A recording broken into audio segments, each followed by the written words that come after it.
Hello friends, welcome to profit smart YouTube channel. Friends, ఈ వీడియోలో మనం ఇండియన్ స్టాక్ మార్కెట్స్లో ఈరోజు ఏం జరిగిందో చూద్దాం. అలాగే ఇండియన్ స్టాక్ మార్కెట్స్ రేపు ఏ డైరెక్షన్లో ట్రావెల్ చేయబోతున్నాయి అనే అంశాలు డీటెయిల్గా అనలైజ్ చేసి ఫోకస్ చేయడానికి ప్రయత్నిద్దాం.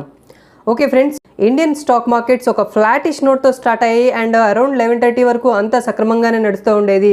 ఒక్కసారిగా అరౌండ్ 11:40కి ఎన్ఎస్సి ప్రైసెస్ అన్నీ అప్డేట్ అవ్వకపోవడం చూసాం మనం. అండ్ ఒక్కసారి మార్కెట్లోను అండ్ ట్రేడర్స్ అందరిలో కూడా ఒక బిగ్గెస్ట్ కన్ఫ్యూజన్ అయితే క్రియేట్ అయింది. అండ్ అరౌండ్ 11:50 టైంకి ఎన్ఎస్సి నుంచి ఒక అప్డేట్ రావడం జరిగింది. Due to some technical issues ట్రేడింగ్ని హాల్ట్ చేస్తున్నాం అని చెప్పి. అయితే just ahead of F&O expiry రేపు మొత్తం ఓవరాల్గా ఒక ఇన్వెస్టర్ కమ్యూనిటీకి అంతటికీ ఒక ప్యానిక్ క్రియేట్ అయిందని చెప్పుకోవచ్చు. అండ్ 3:30 వరకు కూడా ఎన్ఎస్సి నుంచి ఎలాంటి అప్డేట్ కూడా రాలేదు. బట్ 3:30 నుంచి 3:45 వరకు ప్రీ మార్కెట్ సెషన్ ఉంటుంది. అండ్ 3:45 నుంచి 5 వరకు మార్కెట్ అవర్స్ ఎక్స్టెండ్ చేస్తున్నాం అండ్ యాజ్ యూజువల్గా మార్కెట్ ట్రేడ్ అవుతుంది అని చెప్పి ఎన్ఎస్సి ప్రకటించడం జరిగింది. అండ్ ఒక ఎక్స్టెండెడ్ ట్రేడింగ్ సెషన్ చూసాం till 5 PM. Both BSE and NSE రెండు కూడా 5 PM వరకు ట్రేడ్ అవ్వడం అయితే చూసాం. And it's one of its events అని చెప్పుకోవచ్చు. అండ్ టెక్నికల్ ఇష్యూ వల్ల ఇదంతా జరిగింది అని చెప్పి ఎన్ఎస్సి ఒక ప్రెస్ నోట్లో తెలియజేయడం జరిగింది. అయితే దీనికి రిలేటెడ్గా కంప్లీట్ రిపోర్ట్ ఇవ్వండి అండ్ రూట్ కాజ్ అనాలిసిస్ చేయండి అని చెప్పి సెబీ వాళ్ళు పోస్ట్ మార్కెట్ క్లోజింగ్ ఒక నోటీస్ ఇవ్వడం కూడా జరిగింది ఎన్ఎస్సికి. సో దీని మీద ఎన్ఎస్సి క్లియర్ ఎక్స్ప్లెనేషన్ ఇస్తుంది going ahead in to the future. Derivative మార్కెట్స్లో one of the highest volume traded exchange NSE in the world అని చెప్పుకోవచ్చు మనం. సో ఇలాంటి కైండ్ ఆఫ్ ఎక్స్చేంజ్లో ప్రైసెస్ హాల్ట్ అయిపోవడం, that to just ahead of F&O expiry, ఇది lot of ప్యానిక్ని create చేసింది. And most of the broking houses అయితే intraday positions అన్నింటినీ కూడా 3 o'clock నుంచి స్క్వేర్ ఆఫ్ చేయడం మొదలుపెట్టారు. వెరీ బిగ్ కన్ఫ్యూజన్ అయితే క్రియేట్ చేసింది ఈ ఈవెంట్ ఓవరాల్గా. బట్ ఏది ఏమైనప్పటికీ ఎక్స్టెండెడ్ సెషన్లో మార్కెట్స్ ఒక షార్ప్ ర్యాలీ అవ్వడం కూడా చూస్తున్నాం. సో ఒక ఫ్లాటిష్ నోట్ తర్వాత markets early in the trade ఒక స్ట్రాంగ్ పాజిటివ్ మొమెంటం తీసుకున్నాయి. అండ్ సెకండ్ హాఫ్లో ఎప్పుడైతే ఎన్ఎస్సి ట్రేడింగ్ హాల్ట్ అయిపోయిందో అప్పటి నుంచి బీఎస్సీలో ఒక చాపీ సెషన్ చూసాం. బట్ 3:45 తర్వాత మళ్ళీ వన్స్ అగైన్ మార్కెట్స్ రెజ్యూమ్ అయిన తర్వాత మాత్రం ఒక షార్ప్ అప్టిక్ కింద మార్కెట్ చూసాం. అండ్ ఫైనల్గా వెరీ స్ట్రాంగ్ లెవెల్స్లో క్లోజ్ అయ్యాయి. బెంచ్ మార్క్ ఇండెక్సెస్ అయిన నిఫ్టీ 1.9% లాభపడి 14,982 లెవెల్స్ దగ్గర క్లోజ్ అయింది. అండ్ సెన్సెక్స్ 2.1% లాభపడి 50,782 లెవెల్స్ దగ్గర క్లోజ్ అయింది. ఇక బ్రాడర్ మార్కెట్స్ విషయానికి వస్తే నిఫ్టీ మిడ్ క్యాప్ ఇండెక్స్ 1% లాభపడింది అండ్ స్మాల్ క్యాప్ ఇండెక్స్ 0.9% దాకా లాభపడింది. సో బ్రాడర్ మార్కెట్స్ బెంచ్ మార్క్స్తో కంపేర్ చేస్తే అండర్ పర్ఫామ్ చేశాయి. బట్ ఓవరాల్గా అయితే పాజిటివ్ టెరిటరీలో క్లోజ్ అయ్యాయి. ఇక ఒకసారి ఎఫ్ఐఐ డేటాను అబ్జర్వ్ చేయడానికి ప్రయత్నిద్దాం ఫ్రెండ్స్. ఎఫ్ఐఐ ఫ్లోస్ని మనం కంటిన్యూస్గా ట్రాక్ చేస్తున్నాం అండ్ February 1 నుంచి కంటిన్యూస్గా ఇన్ఫ్లోస్ చూస్తూ వస్తున్నామని చెప్పుకున్నాం. బట్ లాస్ట్ 2 సెషన్స్ నుంచి ఎఫ్ఐఐస్ నుంచి అవుట్ ఫ్లోస్ కనిపిస్తున్నాయి. మొన్న మనకి 893 crores సెల్ ఆఫ్ చూసాం ఎఫ్ఐఐస్ నుంచి. అండ్ నిన్న కూడా 1,569 crores దాకా సెల్ ఆఫ్ అయితే చూసాం. సో ఓవరాల్గా ఎఫ్ఐఐస్ నుంచి సెల్లింగ్ చూస్తున్నాం. సో ఇది కొంచెం కాషియస్గా ఉండే అంశం. సో ఏమైనా మార్కెట్ ఫర్దర్గా పుల్ బ్యాక్ తీసుకున్న ఎఫ్ఐఎస్లో సెల్ ఆఫ్ కంటిన్యూ అయితే మాత్రం అంత లిక్విడిటీ డ్రివెన్ ర్యాలీ ఉండకపోవచ్చు. Just ahead of F&O expiry volatility కూడా మనం చూస్తున్నాం. సో ఈ రెండు విషయాల్ని కూడా కాస్త దృష్టిలో పెట్టుకొని ట్రేడ్ చేయడం హైలీ సజెస్టెడ్ ఫ్రెండ్స్. సో ఇంత వాలటైల్ మార్కెట్లో ఏ సెక్టర్స్ అవుట్ పర్ఫామ్ చేసాయి and A sectors under perform చేసాయి చూద్దాం. నిఫ్టీ బ్యాంకింగ్ ఇండెక్స్ 3.8% లాభపడి బిగ్గెస్ట్ గెయినర్గా ఉంది. Followed by PSU banks 2.8%, infra index 1.4% and reality 0.9% దాకా లాభపడ్డాయి. నష్టపోయిన ఇండెక్సెస్ విషయానికి వస్తే ఐటీ ఇండెక్స్ 0.1% నష్టపోయి ఓన్లీ లూజర్గా ఉండడం చూస్తున్నాం. రెస్ట్ ఆఫ్ ది సెక్టర్స్ అన్ని సెక్టర్స్ కూడా పాజిటివ్ టెరిటరీలో క్లోజ్ అయ్యాయి. ఇక ఇండివిజువల్ స్టాక్స్ విషయానికి వస్తే కోల్ ఇండియా 5.5% లాభపడి బిగ్గెస్ట్ గెయినర్గా ఉంది. Followed by HDFC bank 5.1%, axis bank 4.7% and ICICI bank 4% దాకా లాభపడ్డాయి. నష్టపోయిన ఇండివిజువల్ స్టాక్స్ విషయానికి వస్తే UPL లిమిటెడ్ 2.2% నష్టపోయి టాప్ లూజర్గా ఉంది. Followed by power grid 1.6%, doctor Reddy's 1.3% and JSW steel 1.3% దాకా నష్టపోయాయి. ఇక స్టాక్స్ ఇన్ న్యూస్ విషయానికి వద్దాం ఫ్రెండ్స్. స్టాక్స్ ఇన్ న్యూస్ విషయానికి వస్తే ఫస్ట్ అండ్ ఫార్మోస్ట్ మనం ఈ రోజు ఇంట్రాడే సెషన్లో bank Nifty very strong performance కనబరిచింది, especially in the last 1.5 hours అని చెప్పుకోవచ్చు. సో దీనికి గల ప్రధాన కారణం ఏంటంటే ఫైనాన్స్ మినిస్టర్ నిర్మలా సీతారామన్ గారు ఒక కీలకమైన అప్డేట్ చేయడం చూస్తున్నాం. సో ఇప్పటిదాకా గవర్నమెంట్ రిలేటెడ్ బిజినెసెస్లో ఓన్లీ PSU బ్యాంక్స్ మాత్రమే పార్టిసిపేట్ చేస్తూ ఉండేవి. అయితే అలాంటి ఎంబార్గోని లిఫ్ట్ చేస్తున్నామని చెప్పి ఫైనాన్స్ మినిస్టర్ ప్రకటించడం జరిగింది.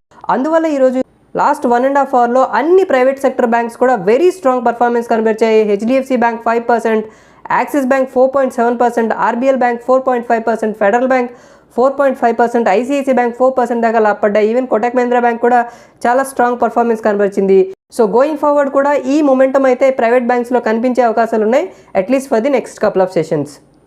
నెక్స్ట్ స్టాక్ ఇన్ న్యూస్ విషయానికి వస్తే మనం టాటా కన్జ్యూమర్ అండ్ గెయిల్ గురించి మాట్లాడుకోవాలి. టాటా కన్జ్యూమర్ ఈరోజు ఇంట్రాడేలో వెరీ స్ట్రాంగ్ పర్ఫార్మెన్స్ కనబరిచింది and in fact fresh life time హైస్ని కూడా టచ్ చేయడం చూస్తున్నాం. సో దీనికి గల ప్రధాన కారణం ఏంటంటే టాటా కన్జ్యూమర్ని నిఫ్టీ 50 ఇండెక్స్లో 31 మార్చ్ నుంచి ఇంక్లూడ్ చేయబోతున్నాం అని చెప్పి ఎక్స్చేంజ్ ఒక ప్రెస్ నోట్లో తెలియజేయడం జరిగింది. అలాగే గెయిల్ నిఫ్టీ 50 ఇండెక్స్ నుంచి బయటకు వెళ్ళిపోతుంది, అందువల్ల గెయిల్లో సెల్ ఆఫ్ కూడా చూసాం. So Tata consumers one of the FMCG companies, మనకు already Nestle India, Britannia and Hindustan Unilever already FMCG companies Nifty 50 ఇండెక్స్లో ఉన్నాయి. దాంతోపాటు టాటా కన్జ్యూమర్స్ కూడా నిఫ్టీ 50 ఇండెక్స్లో మార్చ్ 31 నుంచి చేరబోతుంది. సో అందువల్ల టాటా కన్జ్యూమర్స్ వెరీ స్ట్రాంగ్ పర్ఫార్మెన్స్ కనబరిచింది ఇంట్రాడేలో. ఒక వాలటైల్ ట్రేడింగ్ సెషన్లో ఈరోజు నిఫ్టీ అండ్ సెన్సెక్స్ కూడా వెరీ స్ట్రాంగ్ పర్ఫార్మెన్స్ కనబరిచాయి and especially in the last 1.5 hour very strong rally కూడా చూసాం. సో ఇంత స్ట్రాంగ్ ర్యాలీ తర్వాత ఫర్దర్గా నిఫ్టీ అండ్ సెన్సెక్స్ ఏ డైరెక్షన్లో ట్రావెల్ చేయబోతున్నాయి అండ్ రేపు F&O ఎక్స్పైరీ ఉన్న నేపథ్యంలో ఎలాంటి కైండ్ ఆఫ్ స్ట్రాటజీ అవలంబించడం better and Nifty and bank నిఫ్టీకి ఉన్న key support and key resistance levels ఏంటి అనే విషయాలు ఈ సెక్షన్లో చూద్దాం. సో ఫ్రెండ్స్, మనం చూస్తున్నది Nifty spot index hourly chart friends. నిన్న కూడా మనం చాలా క్లియర్గా డిస్కస్ చేసుకున్నాం ఫ్రెండ్స్. నిఫ్టీ 14,630, 14,870 ఈ పర్టికులర్ ప్రైస్ జోన్లో ట్రేడ్ అయ్యే అవకాశాలు ఉన్నాయి అండ్ ఈ ప్రైస్ బ్యాండ్ని బ్రేక్ చేయనంత వరకు మార్కెట్ సైడ్ వేస్లో ఉండే ఛాన్సెస్ ఉన్నాయని చెప్పి డిస్కస్ చేసుకోవడం జరిగింది. అండ్ ఈరోజు ఫస్ట్ హాఫ్ అంతా కూడా ఈ పర్టికులర్ ప్రైస్ జోన్లోనే ట్రేడ్ అవ్వడం చూసాం. బట్ లాస్ట్ 1 అవర్లో మాత్రం ఒక షార్ప్ ర్యాలీ రావడం ద్వారా 14,870 లెవెల్స్ పైన క్లోజ్ అవ్వడం కూడా చూస్తున్నాం. సో గోయింగ్ ఫార్వర్డ్ ఎలా ఉండబోతుందంటే రేపు కూడా F&O ఎక్స్పైరీ ఉన్న నేపథ్యంలో వాలటిలిటీ అయితే ఎక్స్పెక్ట్ చేయొచ్చు మనం. సో కాస్త కాషియస్గా ఉండడం better and at least 1 or 2 hours trade అవ్వగలిగితే 14,870 లెవెల్స్ పైన 15,000 లెవెల్స్ వరకు కూడా నిఫ్టీ ట్రావెల్ చేసే అవకాశాలు ఉన్నాయి. ఒకవేళ ఈ లెవెల్స్ని సస్టైన్ చేసుకోకపోతే అంటే 14,870 levels below 1 or 2 hours trade అయ్యి ఫర్దర్గా ప్రెజర్లో కనిపిస్తే మాత్రం ఇమీడియట్ సపోర్ట్ 14,630 దగ్గర ఎక్స్పెక్ట్ చేయొచ్చు. ఆ లెవెల్స్ని కూడా హోల్డ్ చేయకపోతే 14,480 లెవెల్స్ దగ్గర మేజర్ సపోర్ట్ గమనిస్తున్నాం నియర్ టర్మ్ కోసం. ఇక బ్యాంక్ నిఫ్టీ విషయానికి వస్తే బ్యాంక్ నిఫ్టీలో కూడా in the end very strong performance చూసాం అండ్ దానికి గల రీజన్ కూడా మనం డిస్కస్ చేసుకున్నాం. అన్ని ప్రైవేట్ సెక్టర్ బ్యాంక్స్ కూడా ఒక షార్ప్ అప్ మూవ్ చూసాయి due to finance minister announcement on lifting of embargo on grants of government business. So going forward ఎలా ఉండబోతుందంటే బ్యాంక్ నిఫ్టీకి ఇమీడియట్ రెసిస్టెన్స్ 36,450 లెవెల్స్ దగ్గర ఎక్స్పెక్ట్ చేయొచ్చు. ఆ లెవెల్స్ని క్రాస్ చేయనంత వరకు బ్యాంక్ నిఫ్టీ 36,450, 35,550 ఈ పర్టికులర్ ప్రైస్ బ్యాండ్లో ట్రేడ్ అయ్యే అవకాశాలు ఉన్నాయి. ఒకవేళ 36,450 లెవెల్స్ని క్రాస్ చేసి 1 or 2 అవర్స్ ట్రేడ్ అయ్యి క్లోజ్ అవ్వగలిగితే ఫర్దర్గా కూడా 37,000 లెవెల్స్ వరకు బ్యాంక్ నిఫ్టీ వెళ్ళే అవకాశాలు ఉన్నాయి. అండ్ ఈ లెవెల్స్లో సస్టైన్ అవ్వకపోతే 35,550 అనేది ఇమీడియట్ సపోర్ట్. 35,550 కూడా సస్టైన్ చేసుకోకపోతే 34,950 లెవెల్స్ వరకు కూడా బ్యాంక్ నిఫ్టీ స్లిప్ అయ్యే ఛాన్సెస్ ఉన్నాయి. షార్ట్ టు మీడియం టర్మ్ కోసం ఏమైనా స్టాక్స్లో ఇన్వెస్ట్ చేయొచ్చా అండ్ ఏ స్టాక్స్ బుల్లిష్ సెటప్లో ఉన్నాయి అంటే ఈరోజు మనం పిక్ చేసుకుంటున్న stock steel authority of India friends. So steel authority of India stock movement చూసినట్లయితే last few weeks of action ఒక షార్ప్ కరెక్షన్ తర్వాత ఒక ABC ప్యాటర్న్ చూస్తున్నాం. సో ఒక మేజర్ రెసిస్టెన్స్ పాయింట్ బ్రేక్ అవడం చూస్తున్నాం. సో 67, 68 ఈ పర్టికులర్ ప్రైస్ జోన్ అనేది సేల్కి బయింగ్ జోన్ లాగా కనిపిస్తుంది అండ్ నియర్ టర్మ్లో 80, 81 లెవెల్స్ వరకు కూడా వెళ్తుంది అని ఎక్స్పెక్ట్ చేస్తున్నాం. And stop losses 63 below maintain చేసుకోవడం హైలీ సజెస్టెడ్ ఫ్రెండ్స్. ఎందుకంటే 63 లెవెల్స్ బిలో మన వ్యూ కంప్లీట్గా చేంజ్ అయ్యే అవకాశాలు ఉంటాయి అండ్ ఫర్దర్గా కూడా సెల్లింగ్ ప్రెషర్ వచ్చే ఛాన్సెస్ ఉంటాయి. సో స్టాప్ లాసెస్ మెయింటైన్ చేయడం highly suggested and don't trade any stock without a stop loss. ఇక ఏ స్టాక్స్ బేరిష్ సెటప్లో ఉన్నాయంటే కరెంట్ ఉన్న కండిషన్ బట్టి ఎలాంటి స్టాక్స్ కూడా కన్ఫర్మ్డ్ బేరిష్ సెటప్లో అయితే కనిపించట్లేదు ఫ్రెండ్స్. సో అందువల్ల ఏ స్టాక్స్ కూడా సెల్ సైడ్ మనం కన్సిడర్ చేయట్లేదు given the current setup. So friends, ఇది మన video. Hope you like it. ఈ వీడియోలో ఉన్న కంటెంట్స్ మీకు నచ్చినట్లయితే ప్లీజ్ లైక్ చేయండి, అలాగే మీ ఫ్రెండ్స్తో కూడా షేర్ చేయండి. ఇప్పటిదాకా మీరు మా యూట్యూబ్ ఛానల్ సబ్స్క్రైబ్ చేసుకోకపోతే ప్లీజ్ సబ్స్క్రైబ్ చేసుకోండి. ఓకే ఫ్రెండ్స్, మళ్ళీ మన నెక్స్ట్ వీడియోలో మరింత ఎక్సైటింగ్ కంటెంట్తో కలుద్దాం. Until then have good time. Thank you.